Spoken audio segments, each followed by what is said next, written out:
Greetings everyone, my name is Cole Rasich. I'm a doctor of physical therapy and board certified orthopedic specialist here at Advanced Physical and Aquatic Therapy. So I wanted to come on real quick and just share some of the common questions that we get asked that just come up in conversation when we're working with clients in physical therapy and see if it might help answer some of the questions and needs that you have right now. In particular, kind of with our current restrictions, maybe you can take some of this advice and implement it right away at home. I'll try to keep it very brief and very straightforward. One of the most common conversations that occurs in a physical therapy interaction or relationship, we always kind of find our way to food. Now, I love food, but food from a physical therapy standpoint always is a fun topic to talk about. Now, I am not a registered dietitian. I will gladly refer you to one if that is kind of your need. But I like to keep things very simple, very basic, and very evidence-based. And people always ask, like, oh, what should I eat?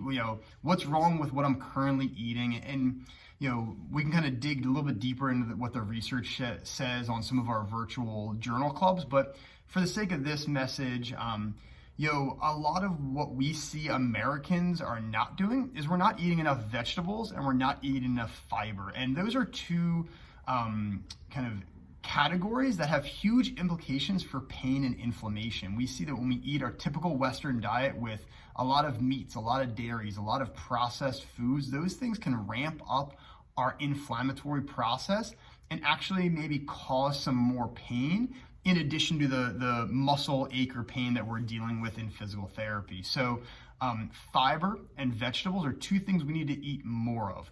One of the images I love to use, and one of the things I like to give a lot of my clients, is the Canadian food plate. So it's their version of our food pyramid. They just kind of made it into a plate here, and I think it's just a really easy visual to digest, pun intended. So I don't know if you can see this well. You can kind of just do a quick Google image search, but essentially what Canada's done is they've put out a plate here, and on half of the plate are going to be your vegetable and fruit servings. The other two quadrants there are going to be your whole grains and then your protein. So really the notion here of having 50% of your plate be vegetables and a little bit of fruit mixed in. And then the other two corners are going to be a protein of your choice as well as a whole grain of your choice. So, start tonight at dinner. Depending on whatever you were going to make normally, just put 50% of that plate as the vegetable. So if you're going to have like a side salad and maybe some broccoli that you just steamed, make that 50% of the quantity that you eat. And then the chicken on the grill or the pasta or the rice you're gonna make, that'll comprise the other 50% together. So start with something like that. It's really simple, really easy, and it ensures that you're getting the quantity of vegetables that we need. The other thing I like to tell my patients is to start with the vegetables. So make your first couple bites that salad or that broccoli.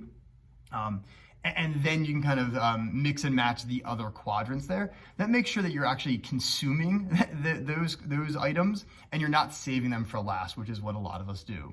So again, 50% vegetables and fiber, and then start there. Hopefully this helps answer some questions. We can kind of obviously chat a little bit more with a registered dietitian if you need. But again, 50% vegetables, eat more fiber, and you guys will be in good shape from an inflammatory standpoint. Thank you, stay safe, and we look forward to seeing you guys in physical therapy soon if you need it. All right, take care.